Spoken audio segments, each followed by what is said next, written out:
Welcome to the No Sports Report, a production of iHeartRadio and Treefort Media.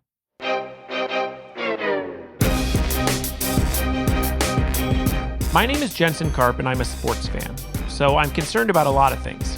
The NBA playoffs, the start of a baseball season, the Stanley Cup.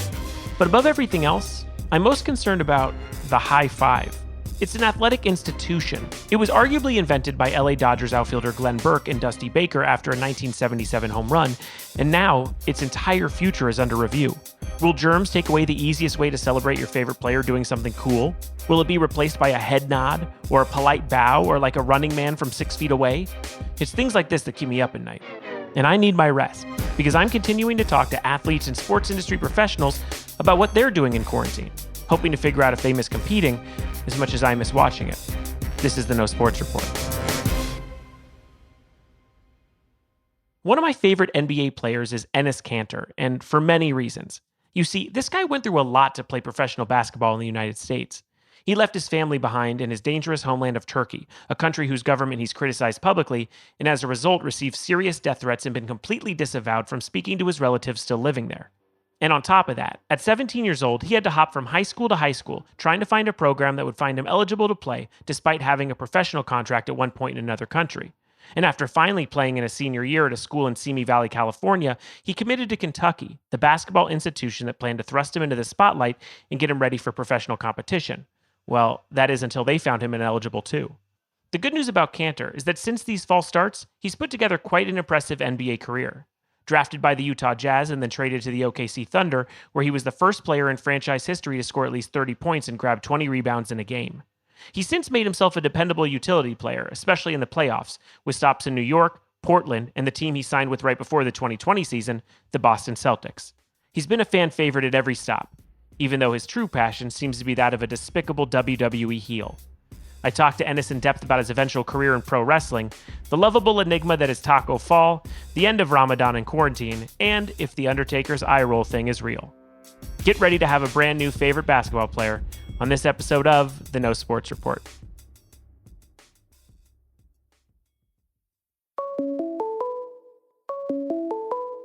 Call from Enes Kanter. To accept, press 1. Hello, Enes. Hello, how you doing? I'm good. So I wanted to start off by asking, where are you currently quarantined and how is it going for you? In Chicago right now. Okay. And how would you say you're surviving? I'm surviving pretty good, because right now we are in our houses and literally just doing nothing. I'm not going to lie, I gained 7 to 8 pounds. Oh, great. Good. But the good thing is it's Ramadan. So, I'm probably having, the easiest Ramadan I ever had. See, now I was going to ask you about that. We're talking on one of the last days of Ramadan, and I wanted to know, it seems to me, now here's my thing, it would be harder for me during quarantine because I have more time alone to think about food. Well, true, that's one way to look at it. But if you're playing a game, if you're practicing, if you are working out, trust me, it is so much harder than just sitting at home just thinking about food. Right. But right now, I'm still trying to work out and stuff, but it's definitely the easiest I ever had. So I know such a big part of Ramadan is staying connected with the community and being able to meet and go to a mosque, and that is something that has been taken away this year from you. How are you trying your hardest to stay connected? I mean, it's definitely tough because Ramadan is all about relaxing your body and soul and also focusing on your inner world and listening to yourself to be a better person. And then also, again, just because of this is happening, it is not possible to just go out there and do iftar. Iftar means breaking your fast with family and loved ones. Because if you don't know anything about Ramadan, this is how I explain it. It is 30 Thanksgiving Day dinners in a row. Right. Because you fast all day, and then end of the night you come with friends and families and loved ones and the ones you care about, and just have dinner with them and share things with them. So it is more than just food. But just because of this pandemic's happened, obviously it's not possible. But we're still trying to do some kind of connection over the Zoom or something. Right. And speaking of celebrating, you, like many of the people I've talked to on this podcast, which is startling to me, you celebrated a birthday while in quarantine. What did you do? What did you do for the big day? It was a sad birthday, obviously, because like birthday is all about going out there, hanging out with your friends, celebrating with your loved ones. But I will just sit at home. I ate a lot of cookies. I'm not gonna lie. I ate a lot of cookies. It was like a cheat day for me, for sure. Sure. But it was just like it was a quiet birthday. Okay. I don't want to imagine Enes Kanter just alone at a table with a cupcake with one, candle in it.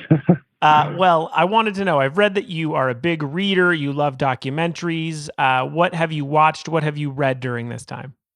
There's actually a show on Netflix I really like. It's Dirty Money. I don't know if you ever heard that before. I did a little bit because there's a big Jared Kushner episode, right?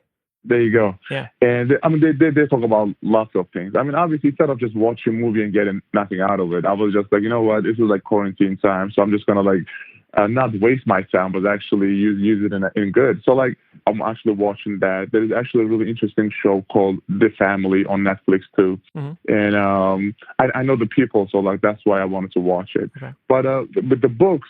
There's a really good motivational book that Coach Brad Stevens actually gave it to us during the season. Leaders Eat Last. Okay. I mean, it's especially around this time you need motivation because like when you sit in your house and it's like you don't feel like just going out there and working out. So like right now, I think that book is amazing to me, and I'm sure the other players too. So it's been very productive. Yeah. Did you get into The Last Dance at all? I did actually watch it, yeah. Ooh, you're talking about goosebumps, man. And it's like, when you watch that documentary, I'm like, oh, like right now I want to just go out there and start playing basketball, like right now. But like, It was the best time they put it out there because everyone at home, they are dying to just watch any kind of sport activities. But I think The Last Dance was definitely like a breath. Yeah. Was there anything? I mean, Jordan's mind frame was so rare and so unique. Did it bring to mind any teammate you've ever had? Was there, when you saw it, did it bring back any memory of someone you've played with? I will say maybe Russell Westbrook. Okay. But if you look at his mindset, if you look at his mentality, I will say Kobe Bryant for sure. Right. Because, I mean, obviously, they just give this 100%. They don't care about no haters or distraction. They focus on what they need to focus on. And it just becomes not just like a sport that they play, it becomes like a lifestyle, So it's not like going to practice and work out 2 hours or going to play 2 hours and leave. No, It just becomes a lifestyle. Sure. I think it's just with mentality and what they do on and off the court was just amazing. You have a very rare perspective on the global pandemic and the globe in general, because you have a grasp on so many cultures, whether it's Swiss or Turkish or these. I wrote down the United States you've lived in. I've probably missed some, but here's a list I wrote down quickly: Nevada, West Virginia, California, Kentucky, Utah, Oklahoma City, New York, Boston, Chicago. Right? Yep. Okay. So what have you noticed about the differences in these states and what you're seeing happen during this major event amongst people, the reactions that people are having? I mean, I'll just say this first. Our world are experiencing something like I never experienced before. And whenever you turn on the news, man, it's like there's so much negative news and people forgetting the main goal. Like when you turn on the news, there's like, okay, this side is attacking this side, the Democrats attacking the Republicans, people attacking this. Like we are forgetting our main goal. Main goal should be like, okay, how can we get through this together? I feel like around this time there's a lot of positivity, but every state, every city doing some different things. I mean, I think it was the mayor of Vegas was talking to Anderson Cooper, and I was like heartbroken by what she said. It's like, oh my God. But at the same time, I listened to the mayor of Chicago.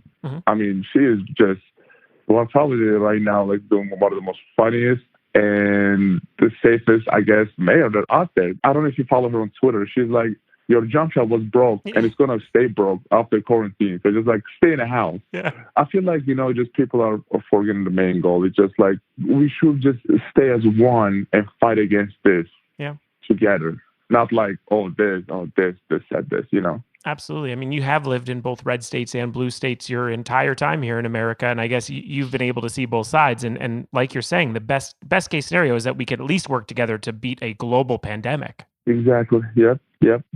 When you were growing up, your mother was a nurse. Nowadays, we depend on them more than ever. This is clearly a sacrificial job. It really shined a light for me on medical workers on the front line. Did you always know growing up that your mom was putting her life on the line? I actually did not. Till this happened, I didn't know how. Obviously, I knew how valuable the doctors and nurses are, but I didn't know this much. I mean, literally, they put not just their life, their family's life on the line too to make the world better and healthier. And it's a huge sacrifice because those doctors and nurses have kids in their houses, have husbands and wives in their houses, and they literally just say, okay, you know what? I'm going to sacrifice for my whole family and my life and try to make people better. And so now I appreciate more definitely. I appreciate teachers and I appreciate the the nurses more now because you ask anybody, I don't have a kid, but whoever I talk to, they said the homeschooling is the worst.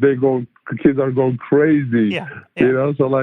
So I feel like the teachers and nurses, man, they're so precious. I'll throw in supermarket workers as well. I never saw them as frontline workers, and now they're my heroes. Exactly. A little bit of basketball talk. The NBA season rumors returning soon. I want to know, this is a very broad question, but if you had to pick somewhere to hang out for about a month or two, would you go to Las Vegas or would you go to Disney World? I have a different perspective. I feel like the West maybe should play in Vegas and Eastern Conference should play in Orlando. And then after the final, they can just go to one place. Because if you're trying to move the whole Lakers to Orlando, it will be like a 4 or 5 hour thing, Yeah. Or if you want to move to, I don't know, us all the way to Vegas, it's a 4 or 5 hour thing. But if I have to pick, obviously, I will. Because of the mayor of Vegas, I'm kind of scared of Vegas right now. Right. I might pick Orlando because obviously, because of Disney, they said obviously we cannot go out there and hang out. But I'll probably say Orlando. Well, they're saying, these are again rumors, but they're going to have families there and stuff. So they do think they might open some parts of Disney World for people to have some life outside of the game. So I'm voting for Disney World with you. I don't know how they're going to do it, but good luck.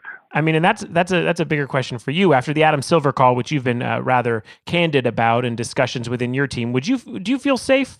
I would just say this: not from my team, not from the Celtics, but there's so many players out there that do not want to play. Mm-hmm. I heard because it's a huge risk, and they're saying I'm not going to risk my life to just go out and play basketball. But if you ask me about my other Celtics teammates. They trust NBA, and I think Adam Silver been doing an amazing job. Especially every other major league are taking an example of what NBA is doing because NBA was the first league to suspend itself. Yeah. So NBA and Adam Silver played a huge role on this. If the NBA opens up, I know other major league going to open up too. So, if it's so safe to go, yes, I would love to play. Yeah, and it's day to day, and I, like you said, Adam Silver is different than any other league commissioner, and he even just as a fan and players I love like you guys in Boston and so many teams. It's like I trust him enough. Yeah, I haven't said that if they cancel the season, they should give the MVP to Adam Silver. They should. I also say that a funny MVP vote would be to Lonzo Ball because he was the only guy who would come out on the court to that game that they canceled. Did you ever see that? I did not see that, no. He just came and practiced by himself. I was like, there's your MVP. He has nothing else going on. He doesn't care about a huge pandemic. My big question here. Do you miss Tacko Fall as much as I do? When I saw him first in the summer league last summer, when he was playing, I'm like, this dude going to be a rock star. Yeah. Because not a superstar, a rock star. Because his personality, how humble he is, how down to earth he is. His locker room is right next to mine. Yeah. Good locker room guy, always been bringing positive energy. Obviously, man, we do miss the guy. We FaceTime probably 3-4 times a week. Aww. And see how he's doing and stuff. Yeah, he's a good dude, man. I like him a lot. And you guys as a team have been doing Instagram lives? We did do Instagram lives, but we do a lot of Zoom conferences because you still want to build that team chemistry, right? Mm-hmm. Every Tuesday we have chapels. And every Wednesday, actually, we have this motivational talk that we invite some celebrities to come and give us a talk. Right. Mark Wahlberg came, David Ortiz and Paul Pierce came, Ken John came from Hangover, Terry Crews came. So it's been so nice to see your teammates. More with Enes Kanter after this.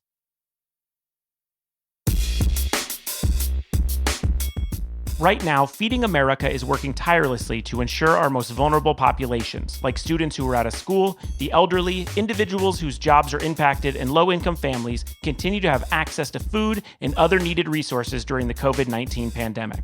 The Feeding America Food Bank Network is committed to serving communities and people facing hunger in America, and their greatest need is donations and support of local food banks. This podcast is committed to donating a portion of the proceeds from the show to Feeding America, and we hope that you can join us in this effort too. Find out how you can help at feedingamerica.org/COVID-19.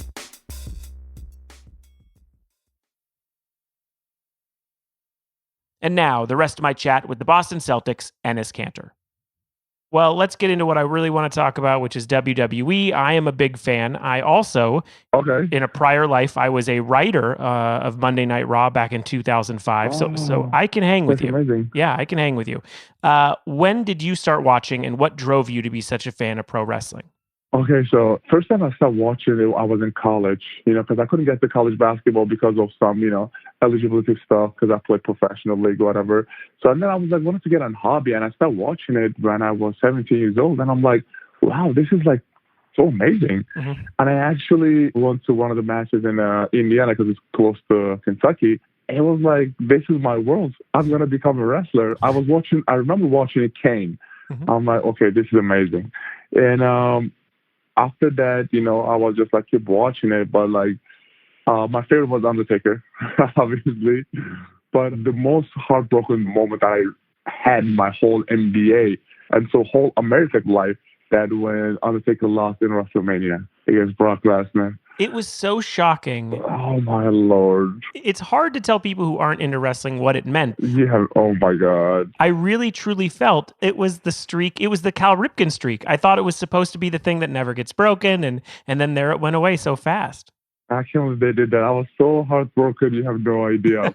I actually got to meet him. So I was playing for the Knicks. Uh-huh. I actually get to meet a lot of the wrestlers like John Cena and stuff. I actually get to meet with Ronda Rousey. I'm like, oh, she was a sweetheart. She was so nice. And I'm like, how is she like that where she was fighting? She's like one of the nicest person I know. Yeah. And then I met Undertaker. Yeah, well, that was the weirdest part about writing there. It's like, you go in there as someone who just watched on television. I mean, I had a different history. I mean, most kids in America, we ended up watching pro wrestling, Hulk Hogan and such growing up. And, good guys and bad guys. And then there you are in catering and, Rey Mysterio's eating, a hot dog, exactly. And he's sitting next to Shawn Michaels, who's talking about his weekend. It's just like, this is just a workplace, and that's the weirdest feeling.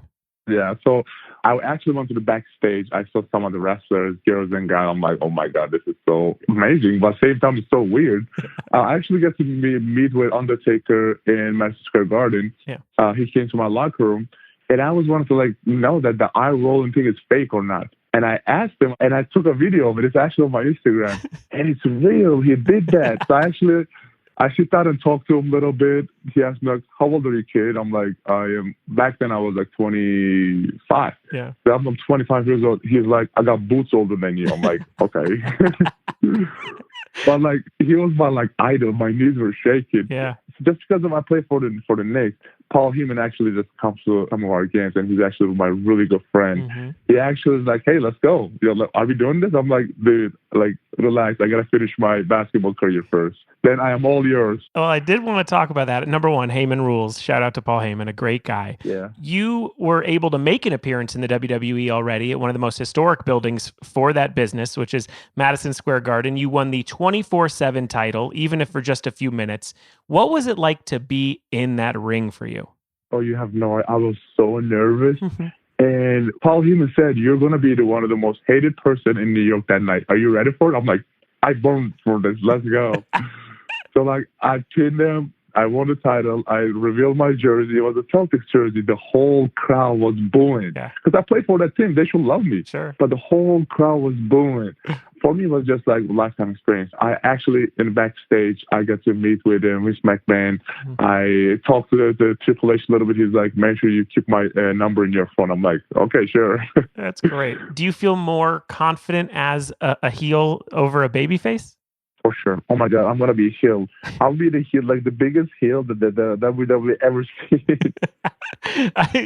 What is it that you like about being? I mean, I know you troll certain people. Obviously, this last week you put up a little bit of a troll on Giannis and Harden, and then you've went at LeBron in the past. I mean, is that kind of where you feel the most fun? I feel like it is more fun. It's like entertaining people more. And it's like, for me, it's all about like get on people's face and trash talk them and troll them. I don't cuss, but I trash talk a lot. But it's just definitely more fun to just go out there and just be a heel, be a bad guy. I don't know why. I just like it better.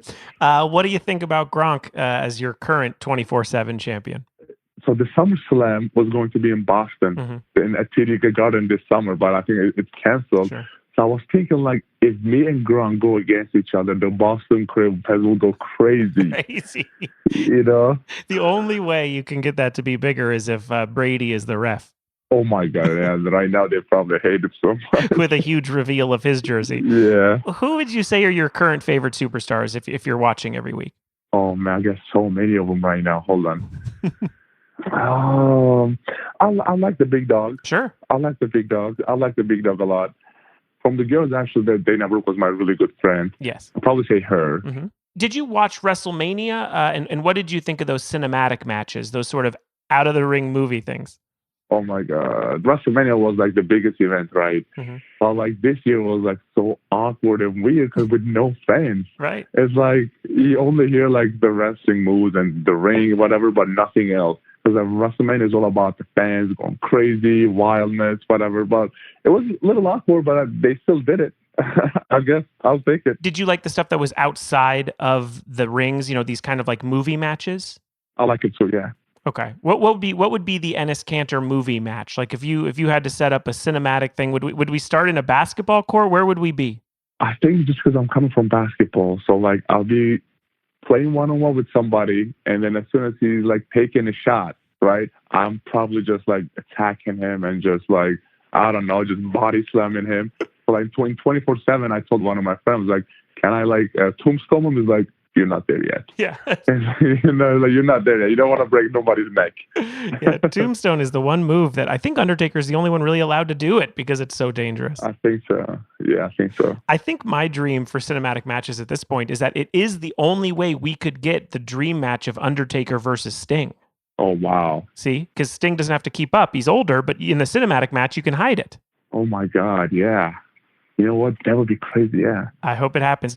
You have been very open about your plans to become a sports entertainment superstar when you do retire. And you said recently the open door offer from Vince seems to be there. When you watch any wrestling, do you think to yourself, now that's who I need to have a match with? Is there someone that you see out there that you're like, that's my guy that I got to take down? Oh, man. Hold on, man. I'm trying to think. I want to say like Big Show. Oh, wow. I'm going for big. I'm going for Big Show. Yeah, see, you're the opposite of me. You see someone very big and you go, oh, I got to take him down. I think, who's in 205? Who's the smallest guy that I could go for? Exactly. What was the smallest guy that they attended? Wasn't it the Beetlejuice, whatever? Oh, yeah. They have the guy, Chad Gable. Oh, yeah, true. Yeah. Yep, Chad, yep. He's very little. Are there any other NBA guys that you know who are huge wrestling fans like you that you connect with? I'm trying to think. I don't think so. I can't remember any, yeah. Yeah. I think you might be the king of it. Hey, I'll take it. I also think you'd be good as a tag team, and I would love to suggest Tacko as your partner. Oh, my God. I was actually thinking of two-person, either Tacko or Steven Adams. Oh, it would be huge. Steven would be incredible. Steven also would love to play the heel with you. I think so. Yeah. Either of them will be like, it will go viral. Yes. He's a true, like you, I think he finds his happiest moments as a heel. Right. I think so.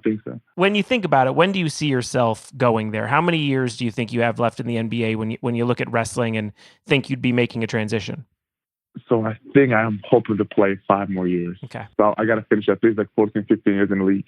That's not too bad. Yeah. That would be incredible. And then pro wrestling, man. I hope so. Yeah, I know. It'll be amazing. Okay, so I think all wrestling fans have distinct moments from watching it over the time of their lives, just sort of little moments that they connect with. Like I remember when Chris Jericho debuted in the WWE, I was a sophomore in college, or CM Punk's pipe bomb, I was at my apartment in West Hollywood writing on a project I hated. Do you remember your milestone moments, things that coming up, whether in college or rookie year in the NBA? What was something that you remember from WWE that you look back and it's your favorite? I remember like when I was in Kentucky, the Undertaker had a match against the Kane. So they're like brothers, right? Yep. And when they're both like this like scary character. But when they go at each other, I think that's definitely one of my favorite. The Brothers of Destruction. Yeah. That's right. And the Paul Bear, who might be their dad, I think it's still kind of up in the air if he's their real biological father. I know. Yeah, R.I.P. to him, man. I know, R.I.P. Paul Bear. So we usually end with something positive and then something stupid, but I'm going to change it up today. Let's first ask you, is there anything that has happened during the pandemic that you hope we keep as a practice, even when things clear up and we're out in the real world again? Is there any sort of new human behavior that you hope sticks? I think like this pandemic showed how much we needed each other.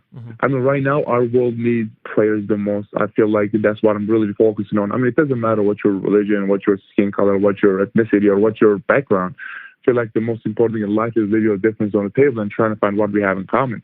So right now, this pandemic is showing how much we need each other, and we just need to just go out there and just fight against one. Well said. Well, I usually do suggestions here at the end, but I figured we'd do something a little different. People always talk about their wrestling Mount Rushmore, the top 4 guys of all time. It's trended on Twitter, I don't know, handfuls of times. Okay. And a lot of superstars and legends have jumped in with their opinions. So we each pick our top 4 wrestlers of all time. These are the faces that are to be etched into the side of the mountain. I can go first if you want, so you can collect your thoughts. You go first. Go ahead. Okay. All right. I have... Number 1, I have him for sure. He changed the game. This dude is the most in my opinion, the most famous man on the planet. He started in pro wrestling. I think Dwayne "The Rock" Johnson is my first induction into Mount Rushmore. Yep. My second is a glass-shattering Stone Cold Steve Austin. I think if you look back at the legends and all the moments and the things that have happened, Stone Cold is at the front and center of all of it. He was the Attitude Era as one person, so I say Steve Austin. Third, I think you never get to where we are right now in the WWE if it wasn't for the first initial boom. So you have to say Hulk Hogan. Yeah. Oh my God, you're picking the good one. Okay. All right. No, listen, there's a lot left. Hulk Hogan up there. Listen, let's pretend he never said anything weird. Hulk Hogan, the wrestler, not the man. Okay. Fourth. Now, this is my controversial pick because there's a lot out there, and I know your number 1 it was right on the cusp of being my number 4. Okay. But my number 4 is Vince McMahon. Oh, wow. Okay. All right. Yeah. Okay, because the character, not even the man. I'll say the man, obviously, he started the whole thing. But the character of Vince McMahon, I think, pushed wrestling. And also, like, his matches are really, in the Attitude Era, were really fun and good. So that's my 4th member. So those are my 4. Not bad. The Rock, Stone Cold Steve Austin, Hulk Hogan, and Vince McMahon. Not bad. Okay. So, let me give you my 4. First, obviously, Undertaker. I got to go with Undertaker. He's my favorite. Yep. The second, like you said, I'm going with, The Rock. Yes. I think, like you said, what he did for wrestling, it was just amazing. Third one, I'm going with Ric Flair. Oh, there you go. Good one. Yeah, I'm going with Ric Flair. I think it just, Ric Flair, just the moves and everything was just so amazing. Wait, so was your first connection to Ric Flair like when you were at Kentucky? Like you had not seen the earlier sort of Southern WCW stuff? I did not, no. You have a lot of good YouTube videos. I know. My last one, probably Hulk Hogan. Hulk Hogan, right. That's not bad. You have Undertaker, The Rock, Ric Flair, Hulk Hogan. We share The Rock and Hulk Hogan, and then obviously your Undertaker was going to be 1. I mean, listen, I can only hope that one day I remove Vince McMahon from my number 4 and I replace it with Enes Kanter. Oh, wow. Hey, I love that. I love that idea. That's my goal. Well, Enes, thank you so much for talking to me. And please stay safe and healthy and have a great end to your Ramadan. I'm excited for you to start eating in bulk. Thank you guys so much. I appreciate it, man.